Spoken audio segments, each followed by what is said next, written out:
प्रश्न दिया है 15 सेंटीमीटर फोकस दूरी वाले अवतल दर्पण के सामने 30 सेंटीमीटर की दूरी पर 2 सेंटीमीटर लंबाई की एक वस्तु रखी है।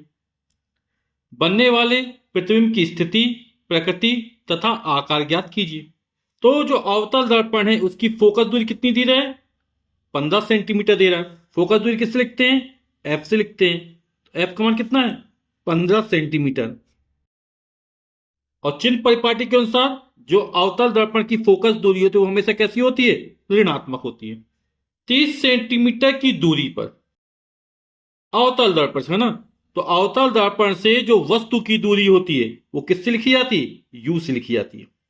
और यू का मान कितना दे रहा है? 30 सेंटीमीटर दे रहा है। और यू का मान भी कैसा होता है? ऋणात्मक होता है, क्योंकि वस्तु हमेशा क्या होती है?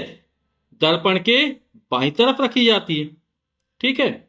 2 सेंटीमीटर लंबाई की एक वस्तु, वस्तु की लंबाई एच से लिखी जाती है। तो एच का जो मान है वो हमको 2 सेंटीमीटर दे रहा है। बनने वाले प्रतिबिंब की स्थिति यानी स्मॉल वी का मान ज्ञात करना है, किस प्रकृति का बन रहा है, और आकार यानी एच डैश ज्ञात करना है। और प्रतिबिंब की स्थिति यानी वी का मान ज्ञात करना है। आप चाहे तो यहां पर फोकस दूरी इस तरह हिंदी में भी लिख सकते हैं। तो दर्पण के सूत्र का प्रयोग करके हम स्मॉल वी यानी दर्पण से प्रतिबिंब की दूरी ज्ञात कर लेते हैं। तो दर्पण का सूत्र क्या है? 1/f बराबर 1/v प्लस 1/u। मान रख देते हैं 1/f, एफ का मान है माइनस का 15 सेंटीमीटर, 1/v, वी का मान हमको ज्ञात करना है, प्लस 1/u, यू का मान है माइनस का 30 सेंटीमीटर।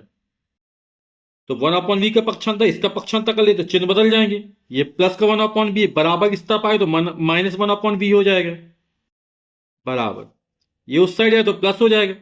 1/15 और प्लस माइनस का माइनस 1/30। लघुत्तम कितना आ जाएगा? 30 आ जाएगा। 15 का भाग 30 में 15 दूनी 30, 2 बार गया, 2 एकम, तो माइनस था माइनस लगाया। 30 का भाग 30 में एक बार गया, एक एक नम एक, 2 में से एक गया तो 1/30 माइनस का 1/v बराबर। तो माइनस का 1/v बार कितना निकला? 1/30। क्रॉस मल्टीप्लाई कर देते हैं तो v एकम v और 30 एकम 30, माइनस था माइनस लगाया तो माइनस का 30 सेंटीमीटर। तो v का मान ऋणात्मक का, दूरी का मान ऋणात्मक नहीं होता, है ना। माइनस चिन्ह ये प्रदर्शित कर रहा है कि जिस तरफ वस्तु स्थित है उसी तरफ प्रतिबिंब बन रहा है। ठीक है। यानी प्रतिबिंब जो है वो दर्पण के बाईं ओर बन रहा है। ठीक।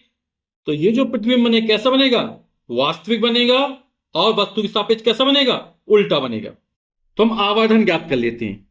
आवर्धन स्मॉल m बराबर होता है v/u, और कैसा? माइनस का v/u। मान रख देते हैं माइनस v का मान है -30 और u का मान कितना है? -30। माइनस माइनस कट जाए, ये माइनस का माइनस आ जाएगा, 30 एकम 30 तो माइनस का 1। तो आवर्धन ऋणात्मक आया, है ना। इसका मतलब है कि जो प्रतिबिंब बनेगा कैसा बनेगा? वास्तविक बनेगा। और वास्तविक प्रतिबिंब क्या होते हैं? वस्तु के सापेक्ष उल्टे होते हैं। और स्मॉल m बराबर होता है h'/h। h' यानी प्रतिबिंब की लंबाई, h यानी वस्तु की लंबाई। ठीक है। तो हमें प्रतिबिंब की लंबाई याद करनी है, h' का मान। तो h' बराबर कितना हो जाएगा? m into h।